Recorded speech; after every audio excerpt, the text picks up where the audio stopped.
Welcome to Recovery Live. Good morning, good afternoon from wherever you are. We are going to be talking about step 11 today. I have BJ and Dale on with me from Florida. But first, I just want to quickly say some updates that we usually start with. The retreats that are coming up, you can find them on our website. We have a retreat in Cupertino, which is actually a commuter retreat in Northern California this coming weekend, I believe. And it's on our website. I think Lisa will bring the banner in a second. Then we have one in Florida. What's the city in Florida again, BJ? Leesburg, Florida. Florida is Florida. November. And then we have Malibu, California in December and virtual retreat in January. So those are the ones that are coming up quickly. And I wanted to also share with you that I'm very excited about telling you is that I have never had the experience of bringing someone through the steps quicker than a weekend, which is pretty quick. But Tom and I took a woman from New York through the steps in 6 hours on Saturday. And it was just amazing. And I am on cloud nine, and she already contacted me and she feels recovered. She's recovered from alcohol, sugar, and shopping. And I want to just say that it was amazing. And I have talked with people from a meeting that we have here in Northern California. I want to offer that to people that come to the meeting or that are from our church. And I would love to explore it with anybody else that maybe can't wait for the next retreat or don't want to wait for the next retreat and that would like to go through the steps quickly, because that's what we want to do, is to get that spiritual awakening and get you on your way to 10, 11, and 12.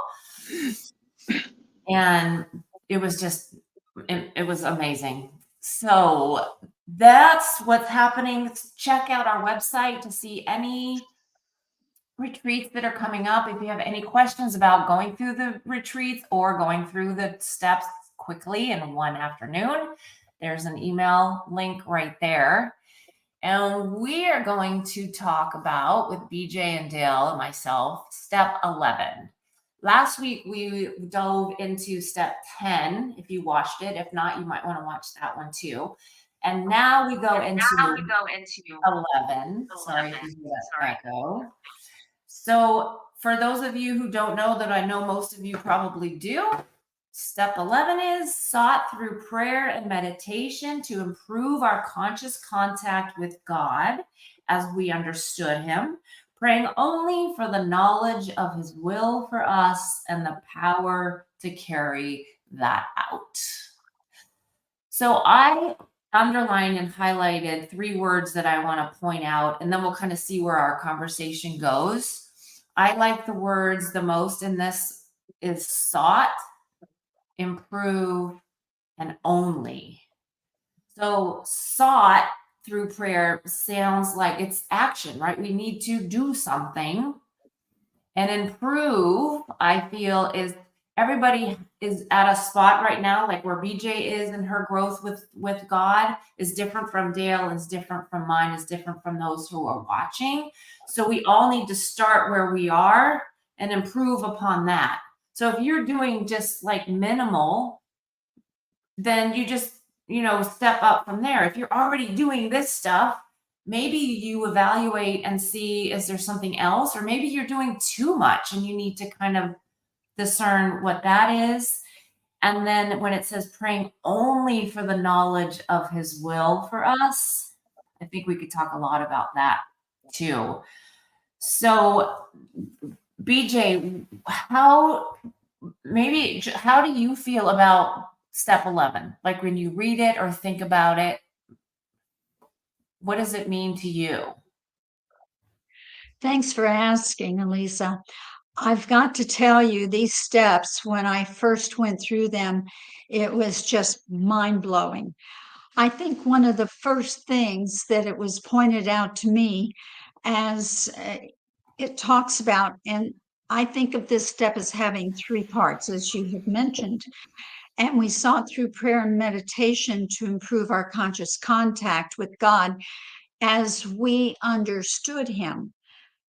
I think the clarity here, it's not as I understood this new manager, this God, this creator, but how did the founders of the AA program understand him? Because that's really what the AA, Alcoholics Anonymous book is about. It's about their recovery and their success rate and what worked for them. And they told us if it worked for them, it'll work for us. Now, I've got to clarify, I am not a physically addicted person. I was a troubled and problematic drinker, but I had a lot of compulsions and problems and trying to manipulate people and food addiction. And the list is too long to even mention here. But I found that this AA book works for me as well as everybody else. And a matter of fact, the AA book says that this is good for the family members as well as for the alcoholics. So I adopted the concept of the AA program, and I'm so glad I did. It saved my life and it changed my. I stumbled over this step because I had no concept of really of a living, loving God. I thought, well, this has got to be some kind of a religious step, but it's really not, is it? It's a personal, intimate relationship with our Creator. And we get every day to open up and communicate with that Creator and hear from Him and meditate on His words to us. And then the good part is He gives us the power to carry the mission out for the day, those things that we are to do. So when I think of that part of the steps is as we understood him, I have to go all the way back to the beginning in mid 1930s, the way the founders of the AA program understood the step and how it worked for them.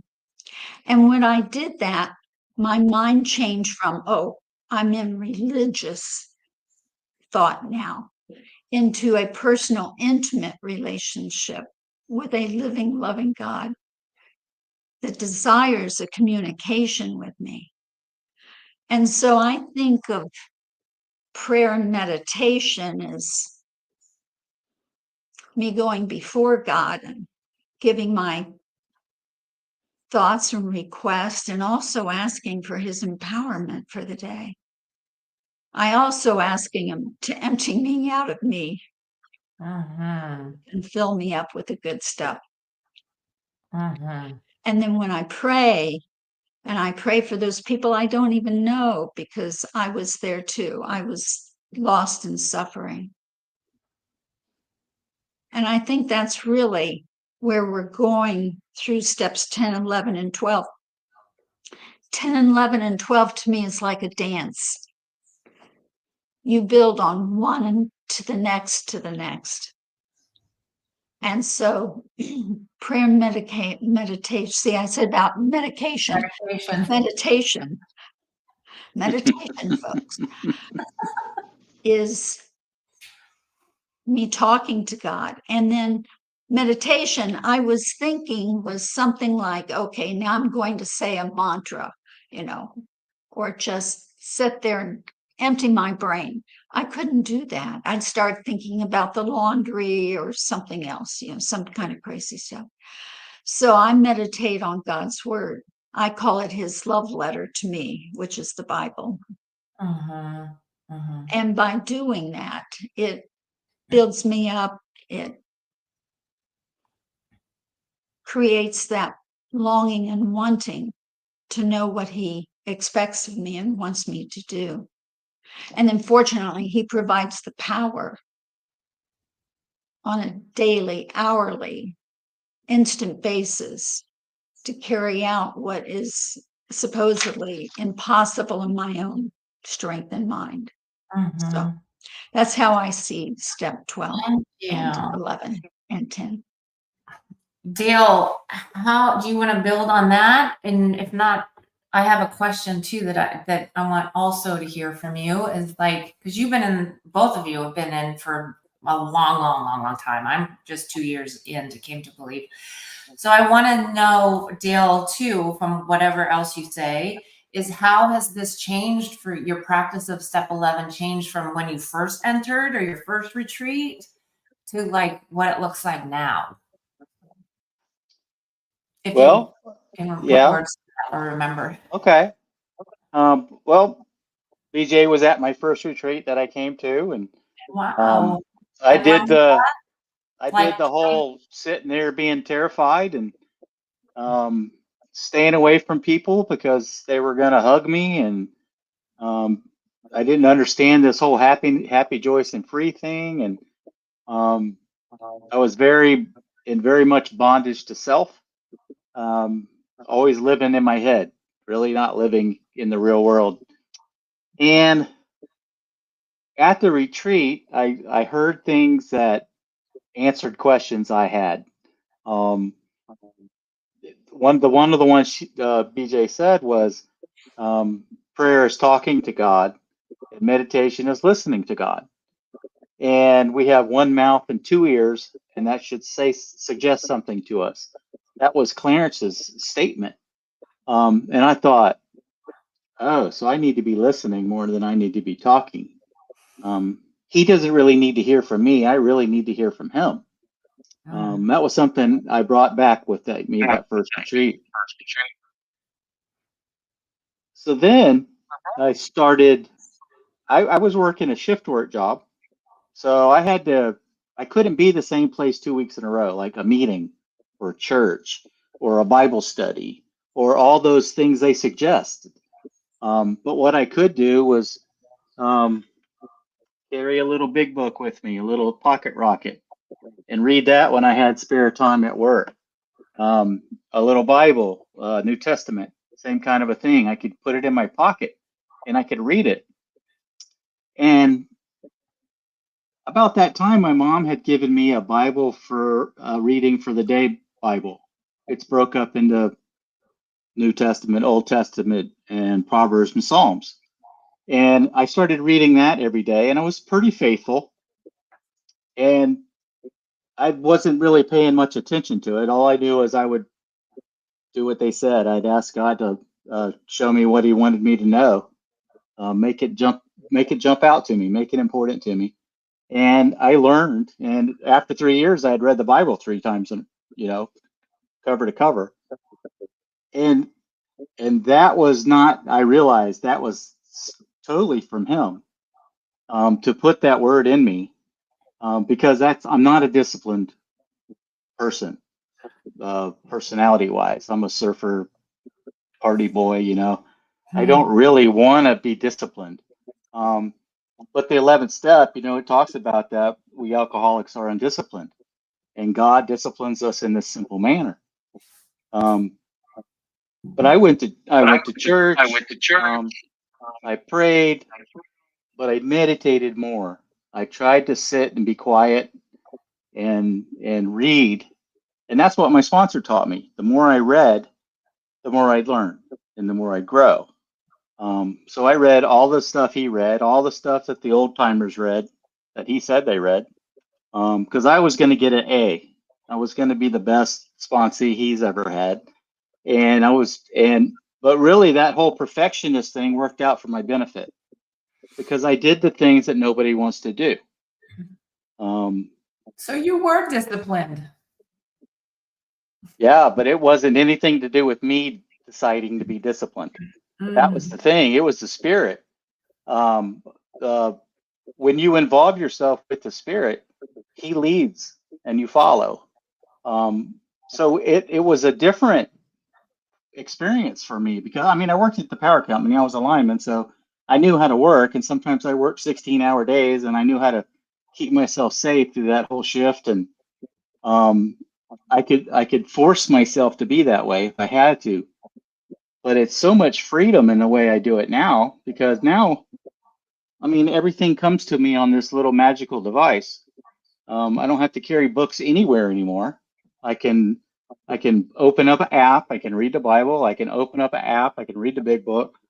I can get quotes of the day from these spiritual sources um, because the spiritual life is not a theory. We have to live it. So it had to become a part of what I do. But that's not even good in itself because if I'm not doing a 10 step, I'm not getting anything from God because those things in my 10 step are blocking me from God. So I got to do a 10 step. So I got to be disciplined in that, which that comes from the Spirit. It's a 10, 11, or 12 work together. And then I have something to give people in step 12 if I've gotten it from God and I've done, it is a circle and it just works really good. It takes all the stress out of being perfect, out of being a people pleaser. Oh, it's just nice to just be able to please God and live my life and use the talents I have. And but the 11th step gives me that. So if someone were to ask you, BJ, how do you know God is telling you to do that? What would you say? That's an excellent question. Usually, you see, I have to get out of my own way, out of my brain. And many times I'm thinking, I should do this. I should really do this. But then I say, God, if this is your direction, please send me a confirmation. And it's not that I'm doubting God, I'm doubting my own ability, my own essence, my own thoughts to direct me. So I want to make sure I'm hearing from God. Also, I line it up with the Bible. Is it something that I would find in the Bible? Does it apply to something that's in the Bible? I think Dr. Bob's four absolutes are perfect in this sense, which is absolute love, absolute purity, absolute unselfishness, and absolute, what does it do? What is it, Jill? Unselfishness. Unselfishness. Unselfishness. That's right. And if I can proceed with those four things, then it's a good thought. Then it's an action I should go forward with. So that is something I practice. Well, the whole point of Alcoholics Anonymous is that we were self-centeredness run riot, right? We were the mess. We were the problem. Um, when you become God-centered instead of self-centered, you can pretty much trust the leading you get. It becomes a working part of your mind. It's not a it's obvious what you should do generally. Maybe not buy a lottery ticket last night. That probably came from my brain. When I bought a lottery ticket because I saw that the lotto the Powerball was $1.6 billion. I thought, wow, I'm going to buy a $2 ticket for that. Well, that probably didn't come from God, And when I got the ticket, you're not going to believe this. The Powerball number was the same as the fifth number,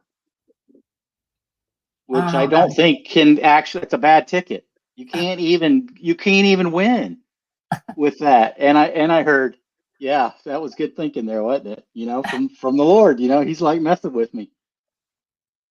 and it's just how it works. I tend to like to do my own thinking, and sometimes he reminds me in subtle ways. Um, you're all right, but that wasn't of me. So Yeah. You remind me of something in the legacy guide that says what used to be a hunch or the occasional inspiration gradually becomes a working part of the mind. Being still inexperienced and having just made conscious contact with God, those would be people that just did the retreat. It is not probable that we are going to be inspired at all times.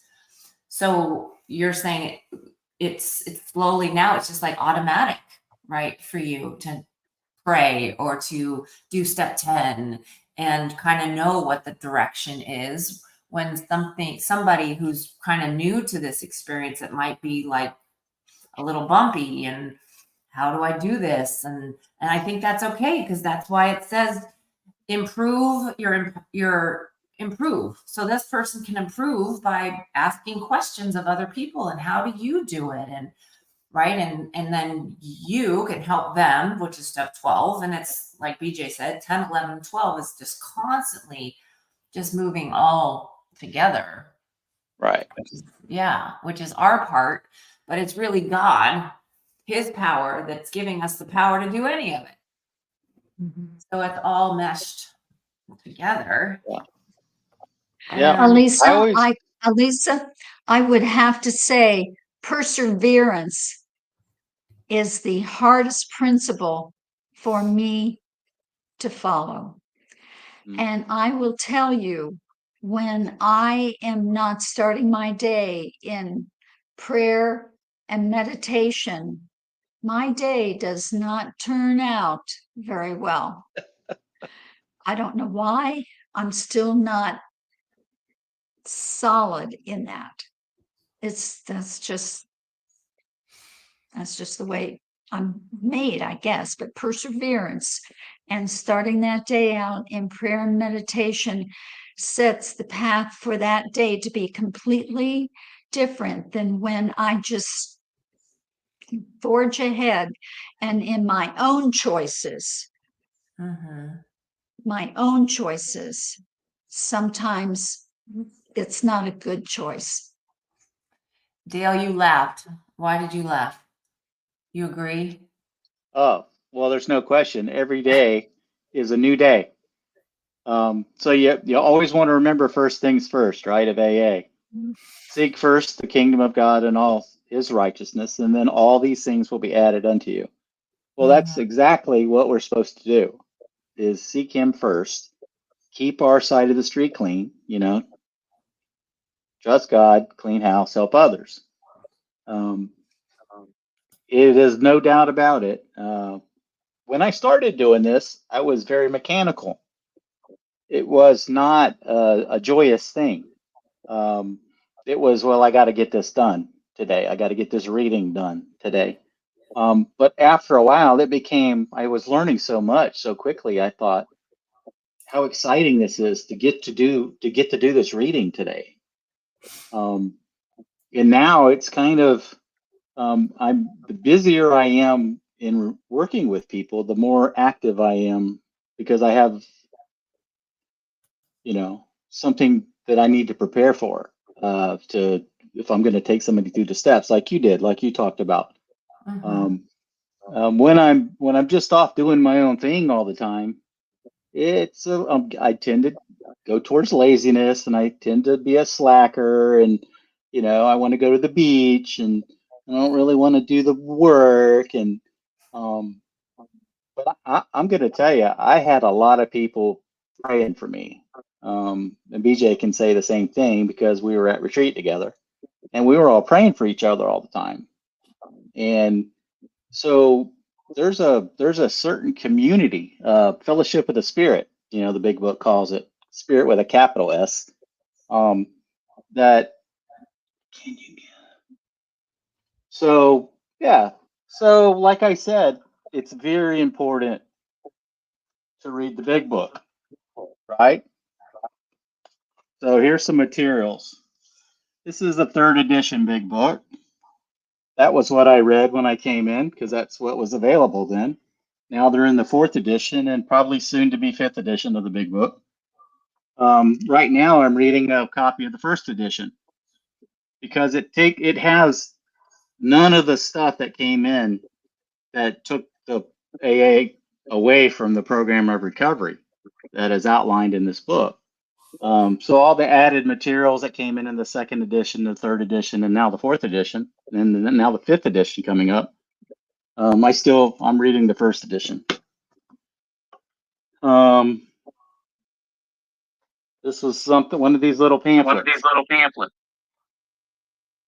God's creative power for healing. Mhm. You know, it's just quotes from the Bible about healing. It's just like we have in our legacy guide, we have quotes that apply to each step. I was given a copy of 31 Days of Wisdom and Praise from Liz Rogers. I read that for years. It still sits on my desk. Sometimes I open it up and I read the reading for the day. And I was given a copy of My Utmost for His Highest from Grace Snyder, and I read that. I used to read that. I pretty much read that on Facebook because that's how it comes to me now. It comes to me on a post every day, or on an email. So there's plenty of in the legacy guide. There's plenty of a list of positive things you can read for daily meditation to try to hear from God.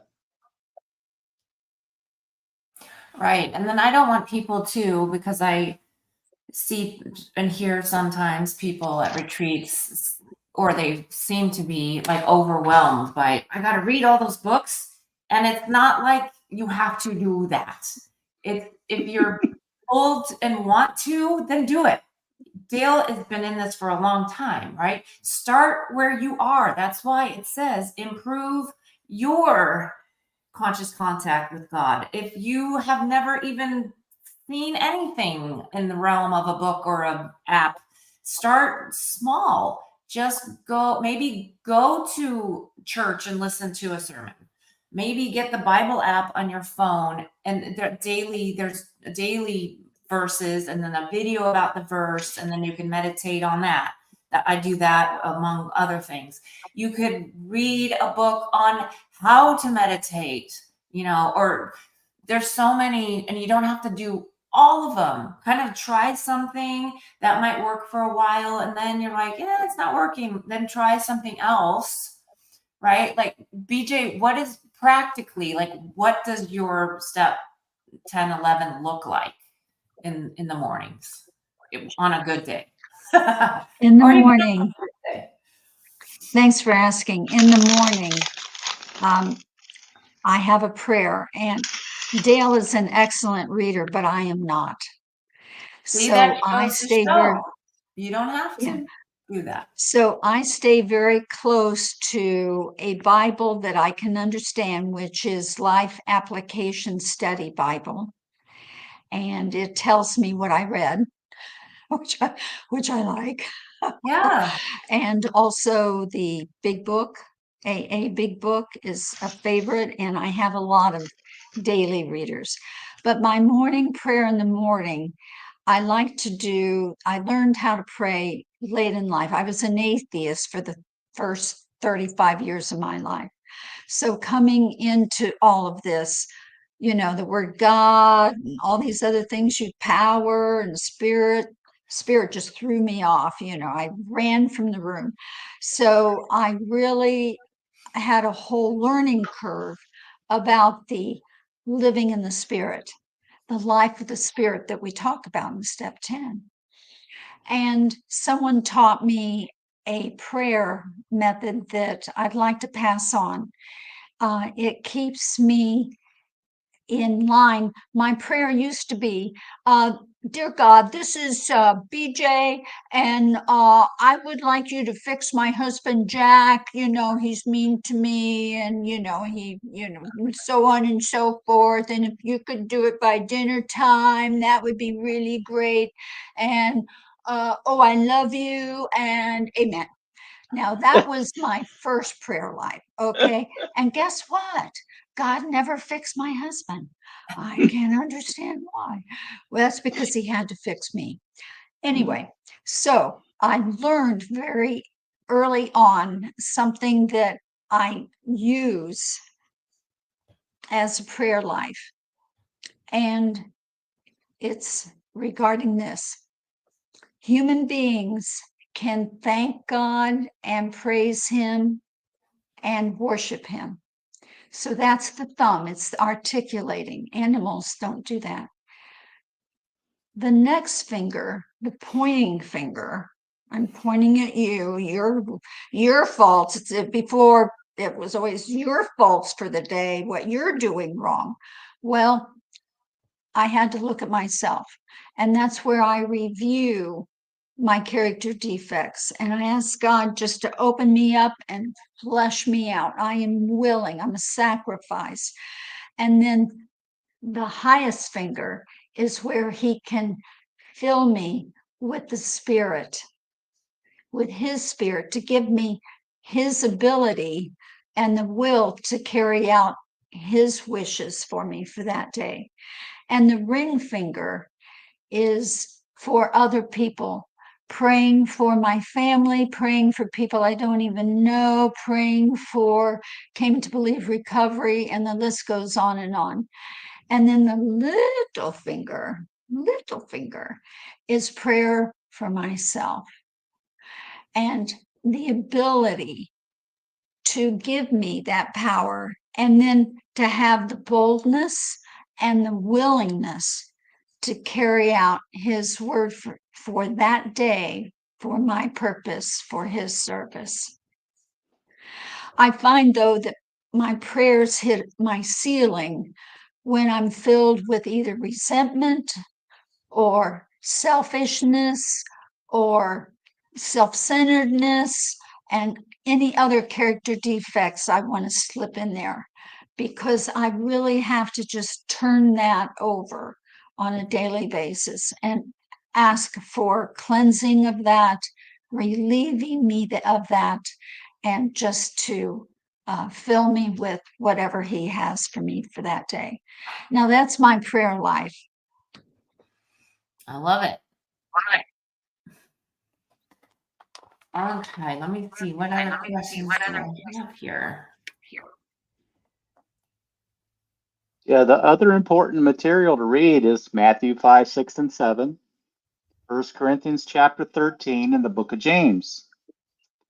And the reason for that is that's where the big book, that's what they were reading when they wrote the big book. Those are the parts of the Bible they focused on.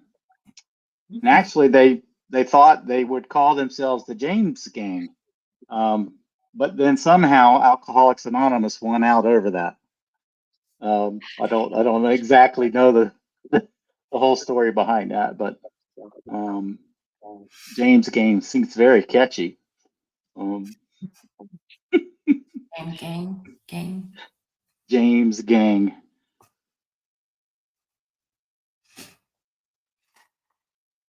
So yeah, so working the 11th step. It's when I first went to retreat, Alicia, believe it or not, I had dark hair. I was 33 years old. I was a young dude, strapping, talented, handsome, confident. No, I was scared to death. But I found out that those people with the gray hair had what I wanted. And I spent a lot of time hanging out with the people with the gray hair. And then one day I was sitting in a memorial service for one of those women with the gray hair. I'd been clinging to her. She was my spiritual mother. I was okay because she loved me and prayed for me, and now she's gone. And I sat in there and I said, Lord, what am I going to do now? Who's going to become my new spiritual mother? And He says, don't you think it's time for you to start learning to do this stuff for yourself and for others? Yeah. That was a turning point. It was a spiritual awakening for me. It was because we never stop having those. If we keep living the spiritual life, we keep having these little eye-opening revelations that oh, I remember when I was reading all these books about other people having spiritual experiences with God, and I heard, Dale, don't you think it's time to quit reading these books and start having your own experiences with me? And I was like, oh, stop Yes, reading those books. Okay, I can take a hint. Um, that's it fun. grows. It grows. You build on things. Um, and then now I have gray hair. Elisa, I get to be that guy. Alisa, I Mhm. see we have a question. It says, what do you tell people who say they can't meditate? Well, I would ask, have you ever worried? Hmm. Then you've meditated. On the negative, right? If you dwelt on the past and all of the regrets and the sorrows, you've meditated. So Right. why not turn that meditation around? And for me, that's true. I have trouble just sitting here quietly and thinking it'll be my grocery list or laundry or whatever. I have to meditate on God's word. That's one form of meditation I use. Right. And I think many times I'll put it on myself. If I used to say that, if I would say that, it's an excuse. It gets me out of having to do it. So how can I meditate? How can I improve on what I'm doing? Maybe I can do 30 seconds. Can I do 15 seconds? And if my mind's wandering, can I practice bringing it back? And if I were one who could meditate, what would it look like? Right? We just need to change that question into solution thinking rather than problem thinking, Right. which is an ongoing process for anybody. But yeah, and here too, I want to talk about in the legacy guide on it says it's from Big Book 85. It works if we have the proper attitude. So there it again, have a proper attitude of solution thinking, not problem thinking and negative, and I can't do it, and blah blah blah blah. I suck at meditating. And work at it, right? So there's something we do need to do. We need to take action on trying different things. And if you feel you can't meditate, maybe listen to something first and then talk to other people of how do you meditate and how can make the time shorter and start with a little thing. And yeah, my husband and I read in the mornings and then talk about what we're reading. And we were talking about how it's saying it's not like being in meditation or thinking. It seems like it's just a waste of time. I don't know what I'm doing, right? There I am in my problem thinking. But you're building your relationship with God. It's not a waste of time. And maybe He just wants you to be in that struggle for a little bit longer. And or maybe that's your beginning steps to learn how to actually do it. And if you stay with it long enough, then maybe the inspiration will come. So we have to look at it as spending time with God. How can that be a waste of time? Right? If that's our intention, because that's what I would say. And now I'm like, ooh, I don't want to think that anymore because that's not how I want to be. So, yeah, so we need to take action, right? And practice new things. And anything else in that realm that you can think of that we can finish on, you two? Well, personally, I mean, when I take someone through the steps or I advise, mentor someone about doing the 10, 11, and 12, it's always with guys. Um, and I always recommend they read Proverbs. There's a proverb for every day. There's 31 Proverbs, and it's all of the wisdom you could ever need. Um, so that's one of the things. Just read Proverbs and ask God how it impacts you. And when I started doing it, it spoke a lot about fools doing Mhm. foolish things and being a fool and acting like a fool and all of the things that we do that makes us a fool. and I qualified so strongly as a fool. Then I made decisions to change the way I do things because I didn't want to be that person anymore. That was the old person. That's why I drank those things. Drunkenness was a cool thing to me. Debauchery. I loved drinking, drunken debauchery. But of course, when I was sober, it was, oh, well, I can't help it. I was drunk, you know. But when I quit drinking, those things didn't go away. I had to, oh, address. That's what I had to start addressing and looking at. And that's, you know, those are the things that we did that we have to work through. And it takes time to work through some of that stuff.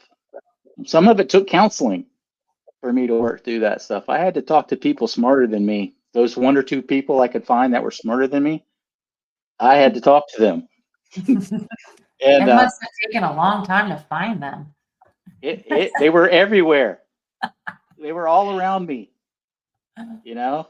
And I had really good insurance. It was really funny because I'd go to counseling, right? And I'd see a psychiatrist, or because I had these issues, or I thought they were issues. And they're telling me, you know, blah, blah, this. And then I explained to them about Came to Believe and what we do in addiction and and they're thanking me for coming because I have refreshed them on what AA is and what recovery looks like. And they're patting me on the back here. Give me your credit card, but they're very happy that I came to visit them that day. And after a while, I thought, really, Lord, I don't really need to keep doing this, do I? I just need to start being obedient to you and following through with some of the suggestions you've been giving me. And my life changed. It's a miracle to me that I'm who I am today. And I stayed away from BJ when I was new because she was a taskmaster and I didn't need that, you know. But then I learned, you know, maybe I should listen to her because she knows what it's like to live with an alcoholic, and I'm married to, you know, a recovered alcoholic. So I needed to learn some Al-Anon. I needed to learn some of that family wisdom that I scoffed at the beginning.